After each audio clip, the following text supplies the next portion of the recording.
મોરબીના એક જ કોલેજની 7 પટેલની દીકરીઓ, ફરી કહું છું 7 પટેલની દીકરીઓ બોયફ્રેન્ડ બધા મુસલમાન બનાવ્યા છે ને અંદર અંદર બોયફ્રેન્ડ બદલે છે કે 4 દી આના સાથે હું મજા કરીશ, 4 દી તું મજા કરજે, પછી અંદર અંદર બોયફ્રેન્ડ સ્વેપિંગ ચાલે છે ને. સાથે મળીને ઓલા મુસ્લિમ છોકરાઓને 40 લાખ રૂપિયાની 4 વ્હીલર લઈને ગિફ્ટ આપી દીધી, કેમ કે પિતા બહુ પૈસા કમાવામાં વ્યસ્ત છે, માતા રીલ બનાવવામાં અને પોતાની મસ્તીમાં મસ્ત છે, ઘરમાં લાખો રૂપિયા પડ્યા છે, ઓલી અંદર તિજોરીમાંથી પૈસા કરોડો પડ્યા હોય એમાંથી 2-5 લાખ રૂપિયા કાઢી લે તો કોને ખબર પડવાની છે.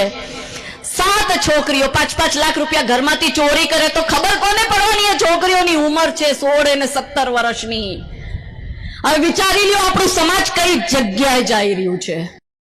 બરાબર, અમારી લાગણી આ ડૂબાણી છે. મોરબી નું નામ બોલ્યા, બાકી જનરલ ગુજરાત નું બોલ્યા